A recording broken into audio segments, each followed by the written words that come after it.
Hello and welcome to the February 2020 garden video. We're going to tour the garden so you can see all the different winter structures that I have set up. I believe that gardens should be enjoyed 365 days a year, every single season and every single day.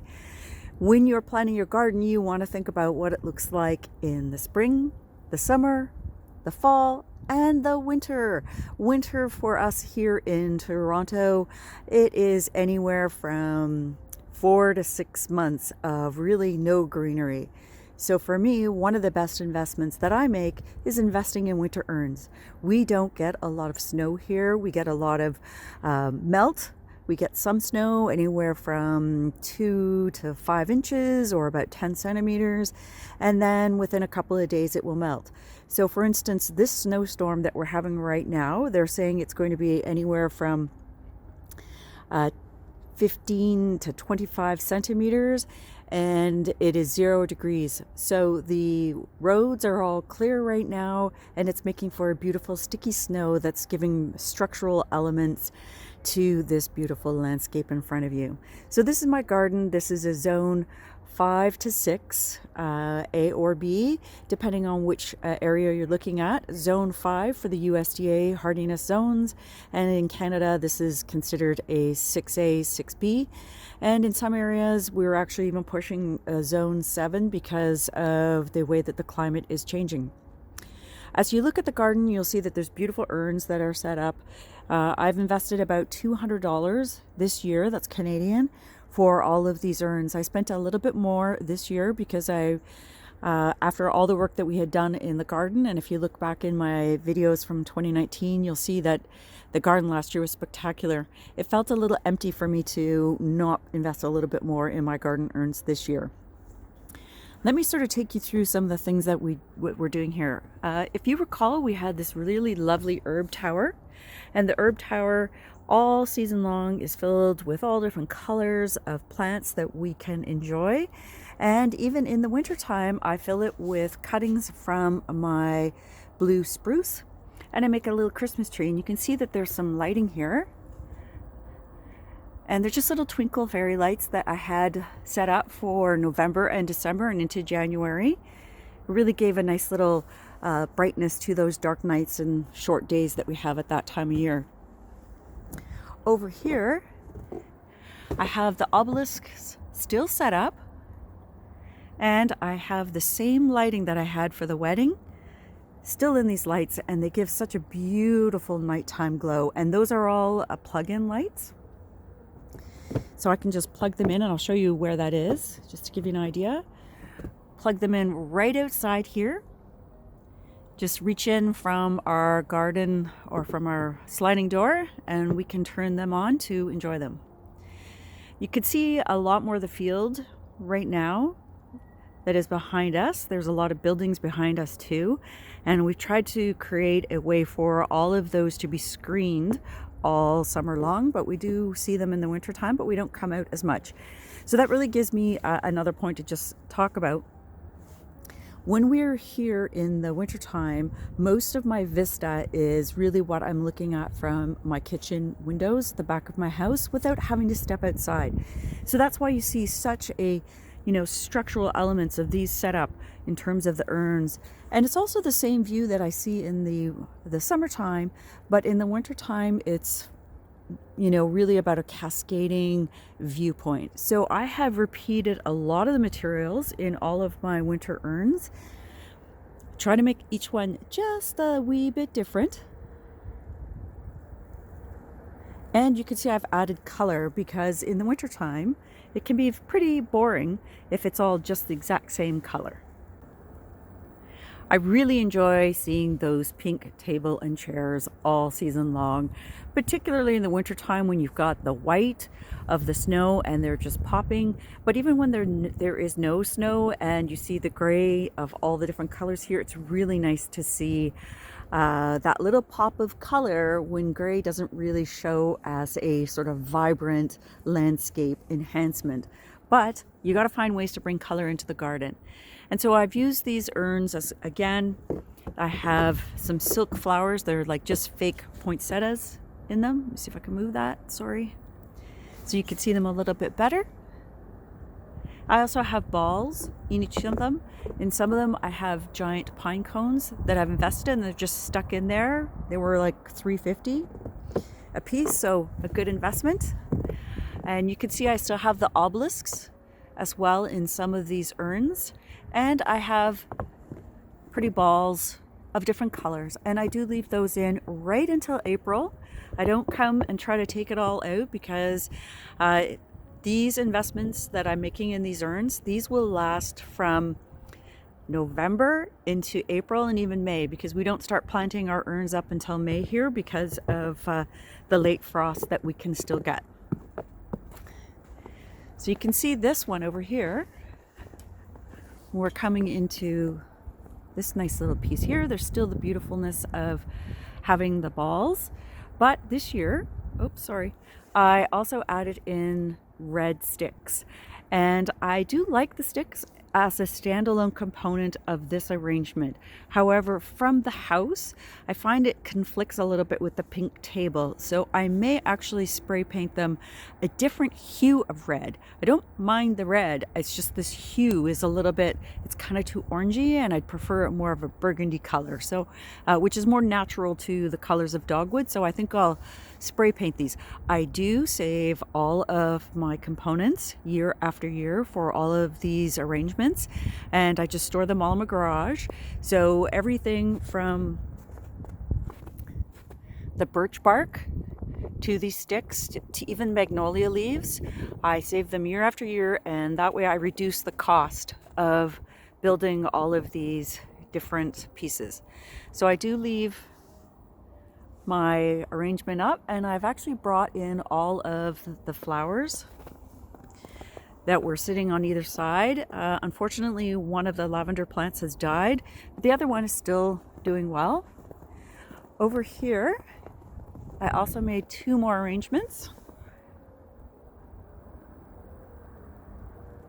And I actually bought some new structures for them. They're really pretty tall obelisks that open up into that shape. So I'm curious how they're going to turn out next season. And then over at the back, I also did these 2 pieces up as well. And then I'll just take you into the front so you can see how the front looks. But looking at the garden here, to take a little walk around, you do get a really nice pretty vista. And I do come out in the winter here and take little walks, especially on the days where it is warmer. It's still very pretty. And one of the reasons I come out in February is to look to see what little friends are blooming. Let me just show you. So a couple of people on Instagram had posted that they had flowers in their garden, so I went out and looked, and sure enough, I have snowdrops blooming here in February, so that's always such a joy. And that's another thing to consider in the fall, is what kind of bulbs do you want to plant, and try to plant in a couple of snowdrops because they are the reminder to you that spring really is going to come. I also have, although you can't see it really underneath the snow here, I do have sort of a bedding of different pine boughs that are sitting here on this table, and they also look really lovely when the snow melts. So it just gives you things to look forward to as the snow melts. And if you look up, you can see that I also put those balls that were hanging in the trees in the summertime. I've put them here around the deck, and I've put the balls in there, I've put lights in there, and they look beautiful as well. Over here at the side door, I just used silks in this arrangement. Just some pretty poinsettias that just sort of stick out here. It allows me to have a low maintenance area that I really don't have to think about, and I may actually just use silks in that arrangement this coming summertime because it is really hard to keep this one alive. So here at the front, we just have a little bit of the containers. They've all switched over as well. You can see this is one right here is one of my favorites. I love these little owls. I bought them years ago and use them every year. Sometimes they need a little bit of regluing, and I've added in different structural elements. And then at the top here, I have another nice arrangement. Again, everything is fairly neutral with just a couple of balls to reflect lights. And then down here, I have one that does get more snow, so I've tried to create elements that pop out just a wee little bit. And I do come and brush the snow off if I get too much snow, just because I like to be able to see them.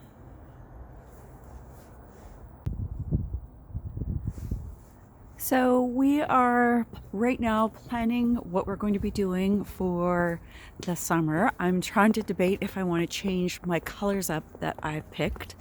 Last year I used purples and pinks. The year before that I did pinks. And this year I'm thinking I might add a little bit more yellow into the combination, or some more lighter colors, some more whites. So I'd really like to hear what you guys think. What are your favorite color combinations that you're using in your garden that have had a lot of vitality? I find a lot of times when I try different colors, I don't get the same success rate, and that can be very frustrating. Thanks so much for watching this month's garden tour. Each month we'll be posting what's happening in the garden, giving you a tour of all the different steps that we take to make this beautiful space work for us. Thanks so much for all your kind comments. They really warm my heart. You guys are such a generous, kind community, and I really do appreciate it. And I really look forward to sharing the garden with you month after month. Take care now.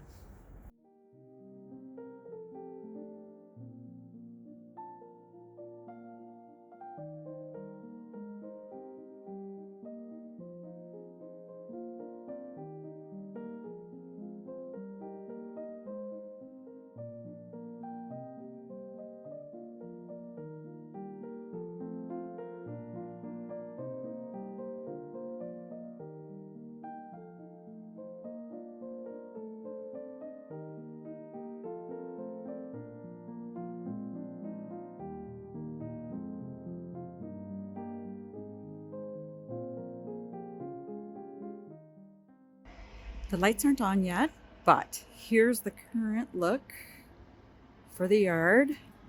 And I'm even setting up a little tablescape here. It's gonna look so good.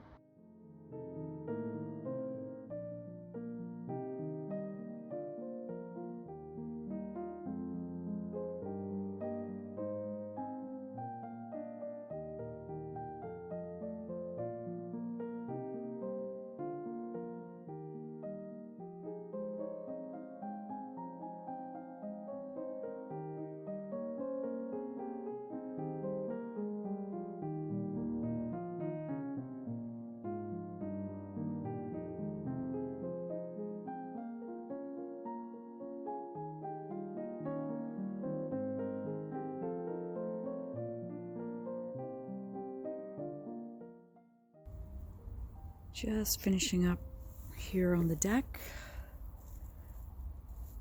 All the pretty little Christmas arrangements.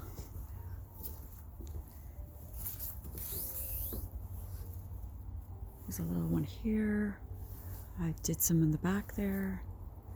These all have lights. It's a combination of plug-in and battery operated ones. And then over here, the herb tower is also lit up this year. Looks really pretty from inside. I'll just give you a view.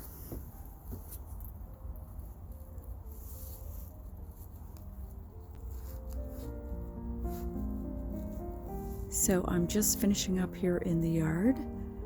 It's 11 degrees and it allowed me to get everything done. I love this. Look at, I added lights to the herb tower. I just used those boughs from the yard. It's so pretty.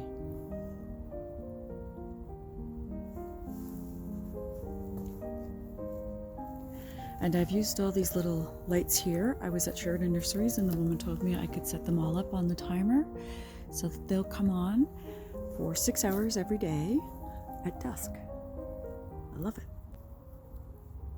I did these baskets here because I can see that from inside the house. And then I did 2 more back here.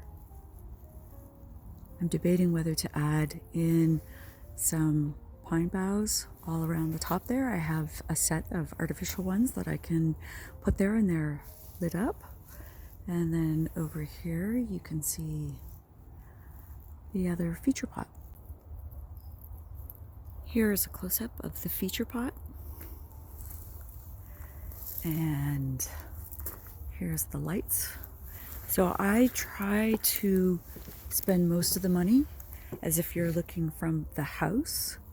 And so sometimes the backs of the pots are a little light, but they're there for depth.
Be sure to hit that subscribe button and follow along. We'd love to have you for this wonderful journey as we adventure into homesteading and all different things that have to do with the beauty of food and nature and how it all comes together to build a beautiful, fulfilling life. Take care, everyone.